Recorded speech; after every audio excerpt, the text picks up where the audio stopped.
Welcome to today's session. Now, aviation, I see many of the faces regularly because every day or the other there is some news about aviation. But there are, as Neelam Kapoorji has pointed out, there are editors from all over India. So it's a very important session for us, for me, and I hope for the newspapers also. Aviation has been identified as one of the most important growth engines, essential for the fast economic growth, besides providing air transport for passengers and goods. Civil aviation facilitates overall economic growth of the country, including trade and commerce, domestic and foreign investments, transfer of technology, creation of infrastructure, tourism, and generation of employment. Air transport in India has witnessed unprecedented growth in the recent past. During the last 10 years, compounded annual growth rate of passenger traffic has been approximately 15%. A key trend in the business model of the Indian carriers in the domestic operation is that domestic traffic is rapidly shifting to low-cost carrier model. From a level of about 1% in 2003-2004, the market share of LCC, including the LCC arm of full-service carriers, Jet and Air India, is today over 70% of the total domestic traffic. The high growth rate of aviation sector in passenger segment is not getting reflected in the financial health of the airline carriers in India. The approximate losses of airlines in the last financial year have been over rupees 10,000 crores. One of the major challenges of the air traffic industry in India is the high and growing debt burden of the carriers. Nearly half of the debt is aircraft related and the rest is accounted for by working capital loans, dues to airport operators and oil companies. While there are a number of structural factors that are responsible for this phenomena, the operating cost environment is adversely impacting the financial performance of the airline sector. Though there is a slowdown of global economy, the international passenger traffic in India has witnessed a growth of 5.4% during January-August 2012 as compared to the similar period in 2011. And number of domestic passengers, however, are almost remain the same at about 40 million passengers. Now recently,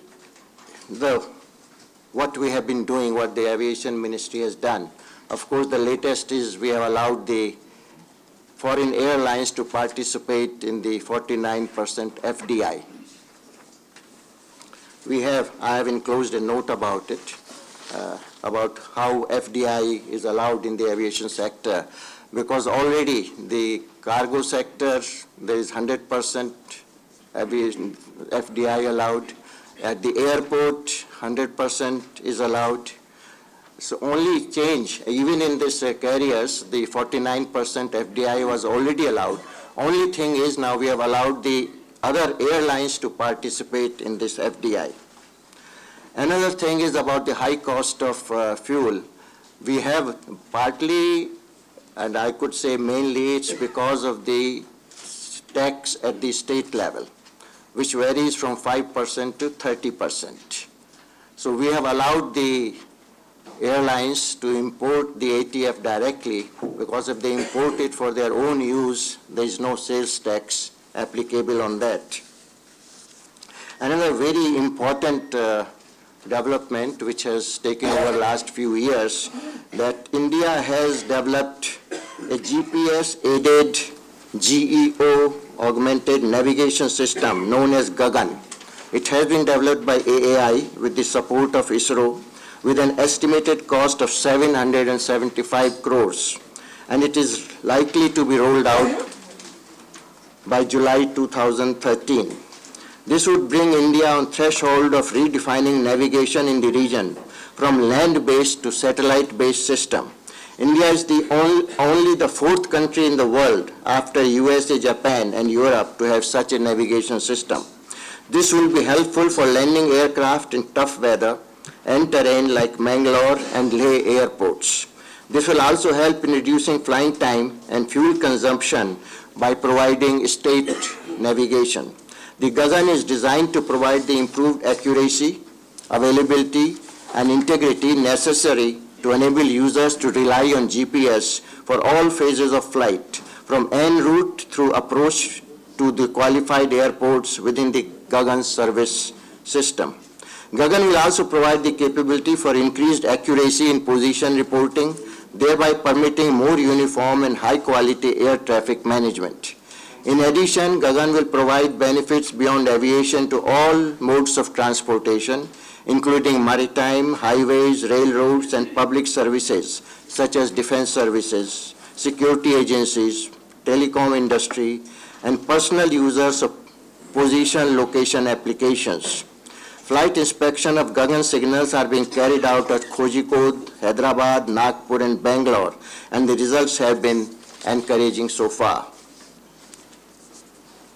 At present, 5 airports are being operationalized under PPP mode, which include the Cochin International Airport, Hyderabad, Bangalore, New Delhi, and Mumbai.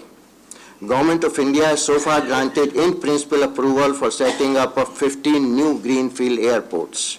The work on 3 new greenfield airports, Mopa in Goa, Navi Mumbai, and Kannur in Kerala, is expected to begin by the end of this financial year. A total of rupees 24,000 crores is proposed to be made available for the development of the airports in the 12th five-year plan, which includes rupees 17,500 crore investment in the central sector. We have recently announced 5 airports as international airport: Lucknow, Varanasi, Mangalore, Coimbatore, and Tiruchirappalli. Also, there had been demands that investigative and the regulatory agency should be different in case of accidents. So we are in the process of creating a separate air accident bureau, which will be separate from the DGCA to investigate any accidents. There was a lot of criticism about some DGCA employees hiring their kins and some other complaints, and we have taken disciplinary action about 29 officers in last 6 months or so. 23 of them belong to DGCA and 6 from AAI. 9 officers have been placed under suspension, and others have been issued to lodge FIR in 3 orders have been issued to lodge FIR in 3 matters. What we are planning to do now is, first thing is the issues related to ATF. There are complaints that the ATF prices are non-transparent, so we are trying to get it declared to bring it under the ambit of PNGRB, which is the regulatory board of oil companies, and then it will become a notified product, and that pricing is then available to how it is priced comes in public domain. Now, ATF constitutes up to 50%, in some cases even more than 50% of the operation cost of the airplanes.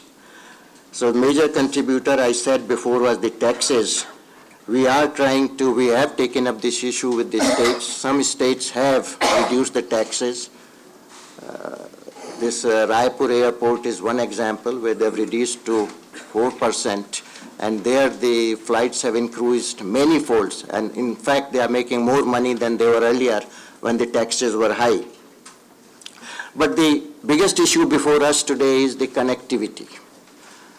Because metro, we have airports, we are making airports, Kolkata and Chennai will join Bombay and other metro airports. But the problem is that in tier 3 and 4 cities, how to increase connectivity. Basically, we are looking at it from two angles. One is route dispersal guidelines. The route dispersal guidelines that we have today for the Northeast and for Jammu Kashmir and the Andaman Nicobar, all airlines are supposed to have 10% of the flights go to these cities, these areas, and 1% within the area itself. But that leaves out many tier 3 and 4 cities, so we are planning to have a new route dispersal guidelines which include many of these tier 3 and 4 cities. So the airlines will be asked to fly there. We have engaged a consultant on that, and in about 2 months' time, we should have the data available. Also, we have come up with a new plane acquisition policy. So far, the airlines were giving their information only about how many planes they are going to import in the next 10 years. Now we are going to ask them to give detailed business plans for next 3 years so that we know how many planes they really require. And also we are trying to nudge them to get smaller planes so that they can fly to tier 3 and 4 cities. We cannot mandate them to buy what kind of aircraft they should have. We cannot mandate that. That's why I use the word nudge. That, along with the route dispersal guidelines, should increase connectivity. Helicopter is another arena which we have neglected so far. So we have a plan to develop heliports in different parts of the country. Pawan Hans Helicopters Limited has grown into one of Asia's largest helicopter company that maintains or operates by offering a wide range of services to its client through its fleet of 45 helicopters. Apart from existing helicopter services, Pawan Hans is going to commence new services to Himachal Pradesh, Goa, and then service to GAIL, British Gas, NTPC, CRF, PF. We are also trying to increase the helicopter usage in the religious tourism from Delhi and Agra to Vrindavan and Mathura, and from Banaras to Buddhist travel circuit. Another factor, another thing that we are looking at basically is how to develop India as an international hub. With its geographical position, with the number of middle class people, and that's growing, and the trade that's growing, India should be the hub. In fact, Delhi, Mumbai, Chennai, Calcutta should be the hubs in India which cater to not only internal traffic but the international traffic also. But because of many reasons, hubs have developed in the Gulf countries and Singapore and Bangkok. So now we are actively looking into how we can develop these hubs. And that means, that again brings to focus that we need regional airlines, we need the feeder airlines, we need to develop airports in the tier 3 and tier 4 cities, then only hubs can develop. So we have plans to, AAI is going to identify and develop, very large number of small airports in next 5 years. As far as regulatory agencies are concerned, most of the agencies created in this sector were done about 20, 25, 30 years ago. Now this whole sector has gone over a very sea change. The environment has changed completely. At one time flying was a pastime of the rich only. Now flying is necessary for economic growth, because for growing middle class, even for a small businessman, time has become money now. So from Chennai, if you want to come to Delhi, that takes 42 hours by train.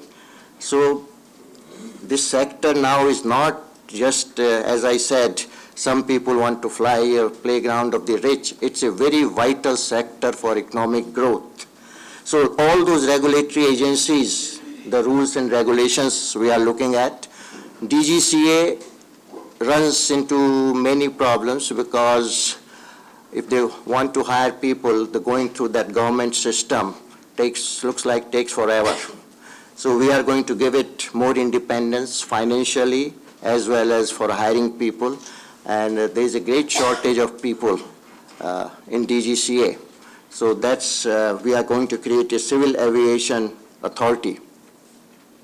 Incidentally, let me also say that I see a lot of concern in the newspapers about DGCA and security. Let me point out our record in security is second to none worldwide. That concern may be there and concern should be there. But if you look at the record, India's aviation, if you look at the number of accidents and all incidents also, Indian aviation sector, as I said, concern should be there. But there's not, we can't say that we are neglecting that sector or there are a lot of problems in that sector. Yes, with the fast growth over the last 5-6 years, we need to look at the DGCA again, and that's what we are doing. Also, another problem is the security has now become a big problem worldwide. And India is one of the places where the terrorist threat is much more than in most countries. So far, CISF provides security. We have found that the CISF, if CISF provides security, the costs are very high. Because see, they move battalions where they want to move. You need housing and everything. And then not only that, in CISF battalion, there are provisions for the for haircutting people, for all kind of people which you wouldn't need if they are working at Delhi airport. Also for CISF, the training and everything is different than what you need at the airports. You are dealing with different kind of people at airport. Your attitude has to be little different than going to a coal mine and trying to safeguard that. So we are trying to create our own civil aviation security force. And in most of the countries in the world, the aviation sector has their own security force. With the growth in the sector, the education becomes very important. I think we are in the process of establishing a civil aviation university. The government has already cleared it. It's a question of now operationalizing it.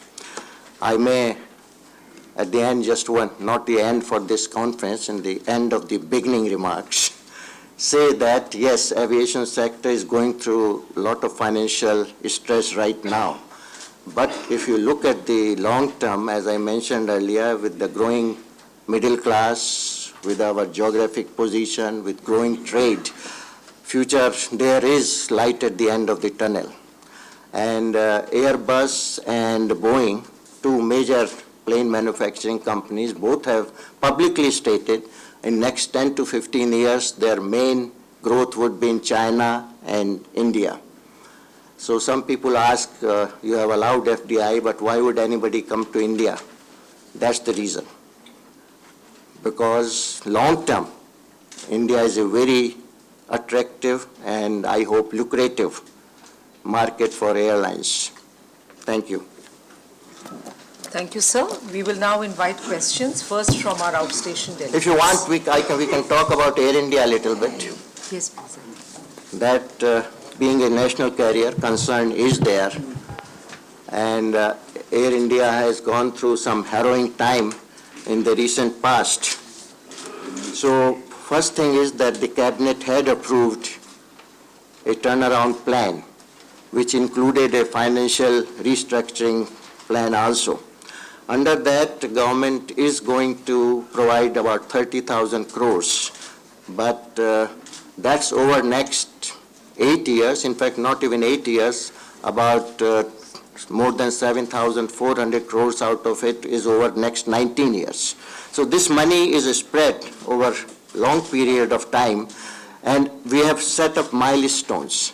Air India has to meet certain performance standards before money will be released. For that, an oversight committee has also been formed, including some bankers and the finance ministry and of course the civil aviation ministry. And if you look at the performance of the Air India over last few months, see, despite a decrease in capacity by 17% because of the strike few months ago, Air India has posted an increase in the revenue of 6.5% during April to August 2012 compared to the corresponding period in 2011. Also, for the first time since the merger in 2007, in the first quarter of this financial year, Air India made a cash surplus of rupees 48 crores. In fact, if you look at the losses made, we still made losses this quarter, but losses made in this quarter were more than 550 crore less than the losses made in the corresponding quarter last year. And very encouraging thing has been that the passenger load factor has gone up from 71.8% from 69.8 in last year, same quarter, to this year to 71.8. According to the milestone set, we have to achieve the load factor of 73% in 2015. We hope to achieve it very soon, much sooner than that. Another thing which surprised me when Mr. Rohit Nandan informed me, Mr. Rohit Nandan is the CMD, as you know, that the on-time performance, a big complaint about Air India has been the on-time performance. In the month of August, in 2011, on-time performance was 69%. In 2012, that online performance is 86%. That's very encouraging. Well, we have taken many other steps, maybe small steps, but which are vital to reviving Air India. And one big thing that the employees of Air India have now realized is that Government of India is not going to give any more public money to Air India, given the fiscal situation and even otherwise. So they have to become competitive. If they want to survive, they have to become competitive with the rest of the airline industry. And when this turnaround plan was approved, the government had made it very clear that Dharmadhikari report has to be implemented. And nobody, not even in the government, believed that can be done. Because over the last 4 years, there have been 8 strikes in Air India. And nobody believed that with Dharmadhikari report, merging the pilots and engineers, removing the performance profit-linked incentive which they were getting without any profits, with removing of that and all those things, that they will ever accept, the employees will ever accept the implementation of Dharmadhikari report. I am very glad to tell you that unions have cooperated fully about implementation, although some of them, their salaries will go down. But they have cooperated fully in this thing.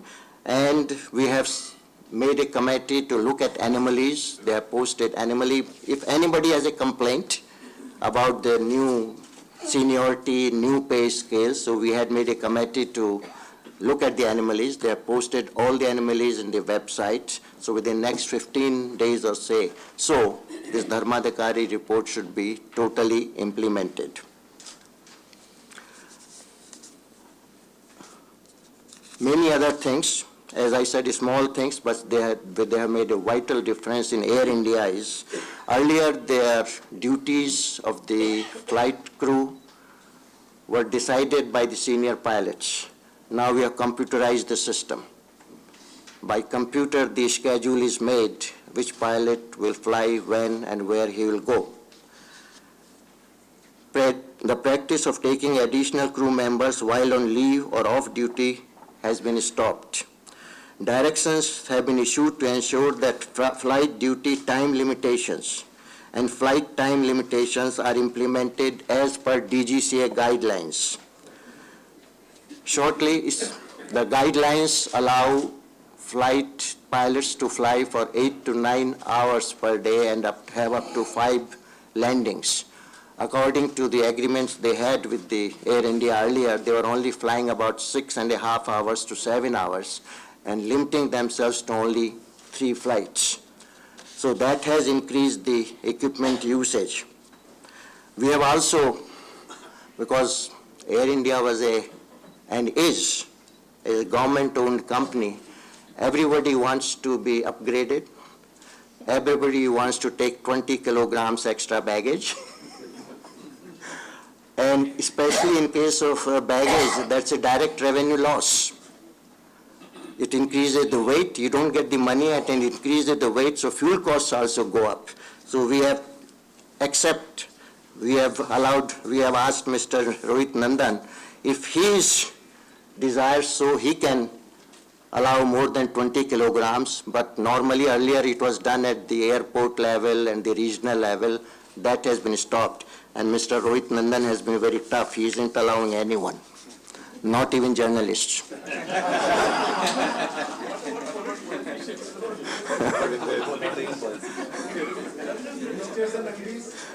For the upgrade also, we have, I have made there are a lot of angry friends, but we have made some very strict guidelines and that number has gone down.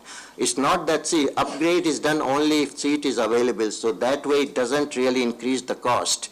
But the problem comes if I'm a full paying passenger and I find that I'm the only one in business class and 5 others are there just upgraded. Next time he doesn't want to pay the full price. He also wants to be upgraded. So all these small things have made a lot of changes. Another thing is why the equipment usage was low. I think Mr. Rohit Nandan, half our international flights must be going from Delhi. But all our pilots lived in Bombay. So they'll fly to Delhi, and that 2 hours flight time is counted as duty time, flying time. That's part of that 6.5 hours they fly. And then they'll go to stay in a 5-star hotel. Then they'll go back to this airport, go wherever they're going, come back, stay again in the 5-star hotel, then again fly 2 hours, go to Mumbai. So our equipment usage was very less, about 5.9 hours per day in Dubai. Now it's gone up to 11 point something hours. Very small change, which people didn't realize. But when one of these days, earlier days, I looked at the hotel bills of 141 crores last financial year. I said, why? Then I found out this is what's happening. We paid 141 crore hotel bills last financial year. So therefore, a lot of these small things, and again I'll say that the airline, Air India employees are getting that spirit back. The discipline is back. They realize that they have to compete with the rest of the industry. And the induction of the Dreamliner is really a dream come true. It is just flying within India now to familiarize the pilots with it, but that's an excellent aircraft. Just from the passenger comfort point of view, the main difference is, if you fly 10 hours, 8 hours in a plane, you feel very fatigued. Now what they have done is they keep the air inside pressure at 6,000 feet level. Earlier it was at 8,000 feet level. And they have increased the humidity. These two factors have brought that fatigue and the headaches and all those when you fly 8-10 hours, and while the passengers feel very comfortable. Other than that, of course, it's a very open thing. Windows are big. All those a lot of changes have been made. And I'll request Mr. Rohit Nandan that economic editors should be allowed a chance to fly some time in the near future when we start international flights so they can experience it firsthand. And we don't want them to come back and fatigued and write negative things or so. Includes outstation correspondence also, reserved only for Delhi. Mostly reserved for Delhi, includes some outstation correspondence also. No, it's not going to be reserved for Delhi. It's always the case, sir, asking. No, we will take people from all over. We are going to get 27 Dreamliners. Of course, we cannot take all the editors at one go, and then we have to worry about your representatives who meet us daily. If they get angry, editors can't help us. So, okay. Any questions now?